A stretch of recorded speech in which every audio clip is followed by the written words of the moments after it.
Visia incorporates a highly dynamic and open concept that of secondary events. A secondary event is essentially a plugin. This plugin can contain a preset-specific command. For example, it can manage graphic templates through the remote control of CG processors, both internal and third-party. Additionally, Visia supports the management of third-party plugins. Lastly, it offers the ability to use fully customizable TCP/IP commands. Therefore, you can send an ad hoc command to a remote device at a specific point in the schedule. To create a secondary event, go to the Program Manager module and click on the Options button. Then select Secondary Events. A window will open where you'll already find one or more sets of pre-configured commands under the Secondary Events tab. You can also create new secondary events from scratch. In the window that appears, press the Secondary button and customize as needed. Specifically, in the description field, enter the name of the secondary event. In the terminal field, indicate which terminal the command should be directed to. If you have no specific requirements, use the default terminal. The type field is the most crucial. Here, choose the type of command to manage.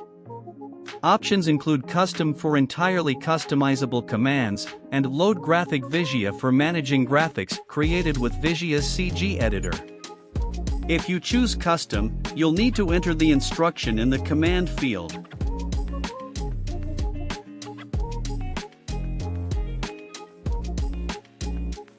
If you choose Load Graphic Visia, select the project from the file path.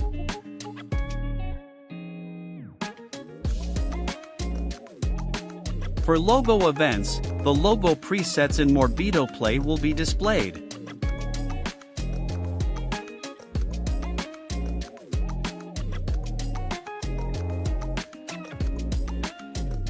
During program creation, you can associate one or more secondary events. This establishes a stable connection between the program and the secondary events, eliminating the need to associate them each time in the schedule. This is useful, for example, if you need to permanently associate a graphic with a program, such as a phone number on a teleshopping show. To utilize a secondary event you've created, you'll need to place it within a new secondary event template or associate it with an existing one. Each template can contain one or more secondary events and is usually customizable in both name and content. For more organized use, it's recommended to create templates with homogeneous content. For example, you might have a template called Graphics that contains all secondary events related to graphics. To create a new template, go to Program Management, then Options, and finally Secondary Event Templates. If the template already exists and you just want to add a new secondary event, simply select the template and press Edit. If you want to create a new template, press New. In either case, a window will open.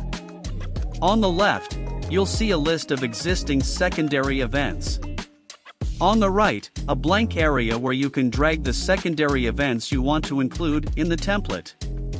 Enter the template name and press Save. The new template will now be visible in the Secondary Events tab, both in the Program Management section and in the Schedule, ready for use.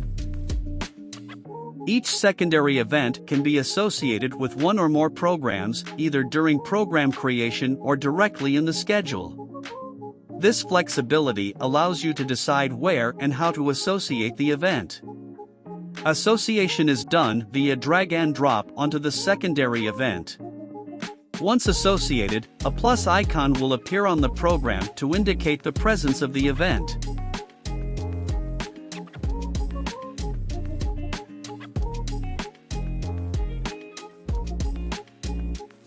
On Program Manager or Planner, depending on the type of secondary event, you'll have the option to define some important settings such as offset and duration.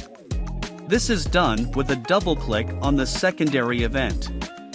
By doing so, You can decide, for example, at which point in the clip to display a specific graphic. Or, you can determine how many seconds from the start to send a specific GPI command. If you perform this action in program management, it's important to know that you'll have the option to define both the general in and out points, as well as those related to the plugin in use, which is the secondary event. To do this, you'll need to select the Plugin tab. If you instead select the Info tab, you'll be able to define the in and out points related to the clip. Lastly, the secondary event can be directly associated with the program, not just with the episode or part. In this way, the event will be associated with the program regardless of the episode used. To do this, simply drag the event under the Secondary Events tab of the program itself.